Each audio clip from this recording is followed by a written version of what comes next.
ॐ सदाशिवसमारम्भां शङ्कराचार्यमध्यमाम् अस्मदाचार्यपर्यन्तां वन्दे गुरुपरम्परां। गुरुर्ब्रह्मा गुरुर्विष्णु गुरुर्देवो महेश्वर गुरुसाक्षात् परं ब्रह्म तस्मै श्री गुरुवे नमः। हम लोग गीता के 13वें अध्याय का अध्ययन कर रहे हैं। नारायण एक सज्जन एक महात्मा जी के पास गए। उन्होंने महात्मा जी से कहा कि महाराज मैं गायत्री का जप करता हूँ। महात्मा जी ने कहा अरे बहुत बढ़िया, गायत्री तो वेद माता है, जप करो, बहुत सुंदर, बहुत अच्छी बात है, गायत्री का जप करना चाहिए। तो सज्जन ने कहा कि महाराज यह बहुत बड़ा लगता है, केवल ओंकार के जप से काम नहीं चल जाएगा। यदि ओंकार का जप किया जाए तो कैसा रहेगा? तो महात्मा जी ने कहा कि अरे ये तो बहुत बढ़िया है, ये तो गायत्री का सार है।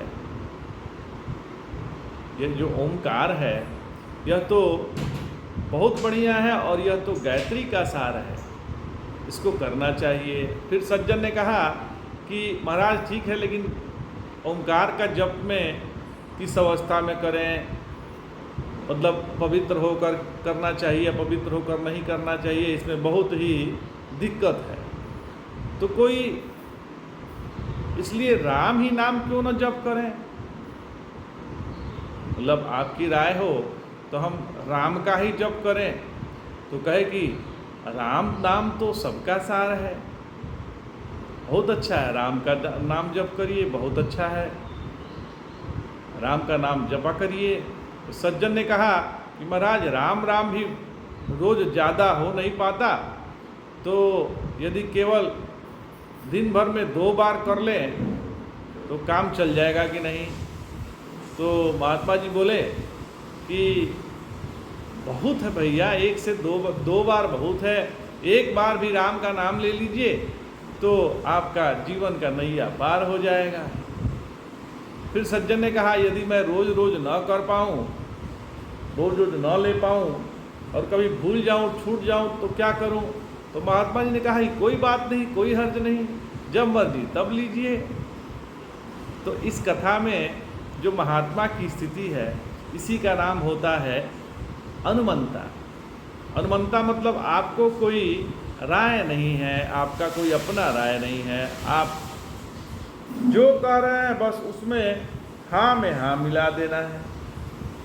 कोई सामने वाला जो कुछ कह रहा है उसमें हाँ में हाँ मिला देना है।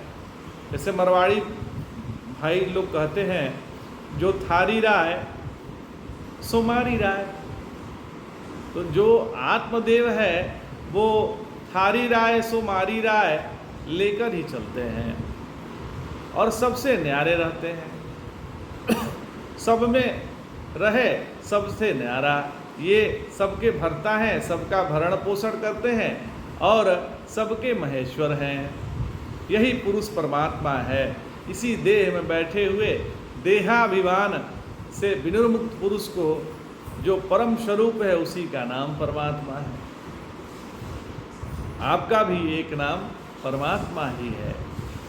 भगवान कहते हैं य एवं वेति पुरुषं प्रकृति च गुणेशः सर्वधा वर्तमानोऽपि न स भूयोऽभिजायते।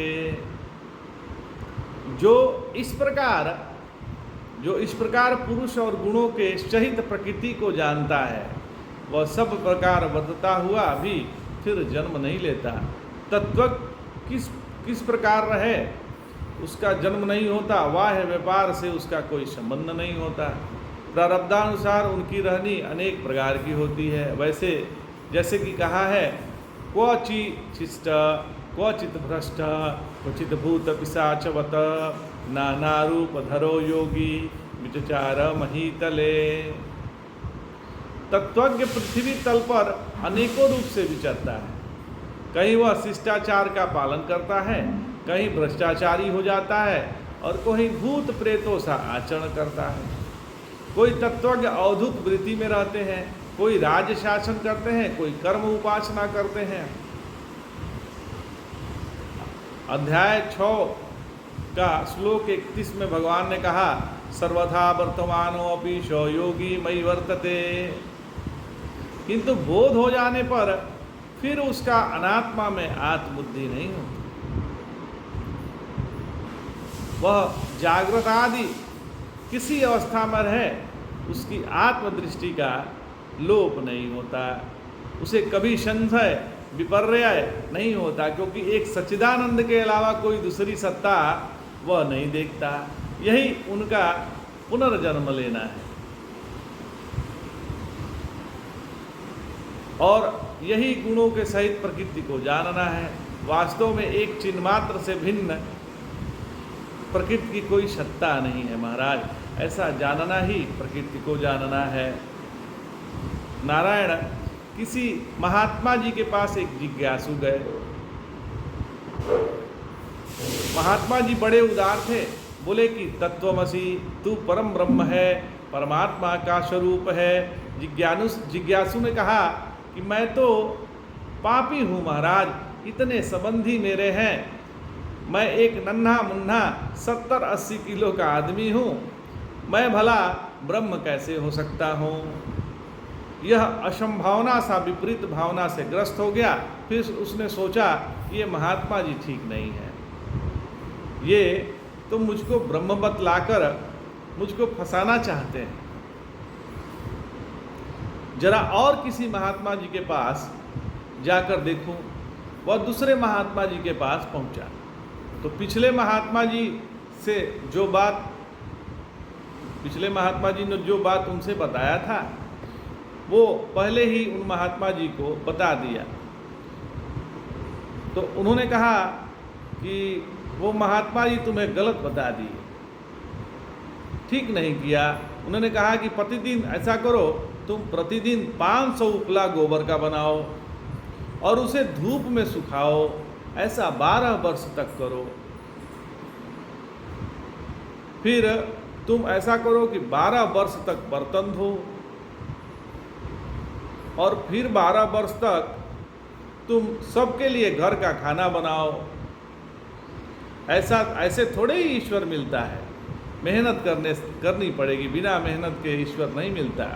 जिज्ञासु ने सोचा यह हुई न बात और वह महात्मा जी के आदेशानुसार काम पर लग गया। जब 36 वर्ष पूरे हो गए तो पुनः वह महात्मा जी के पास गया।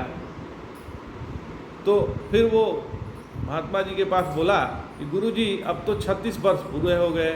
महात्मा जी ने बोला कि हाँ बेटा 36 वर्ष तो पूरे हो गए, तो अब बताइए। तो उन्होंने कहा कि तत्वमसि, तुम ही ब्रह्म हो। जिज्ञासु ने कहा कि यह तो उपदेश हमें पहले वाले ही महात्मा दे दिए थे। तो महात्मा बोले कि तुमने उन महात्मा पर विश्वास ही नहीं किया था, तो उसका दंड भी तुमको ही मिलना चाहिए ना। तो जाओ अब अपना काम करो। जय जय शंकर, हर हर शंकर।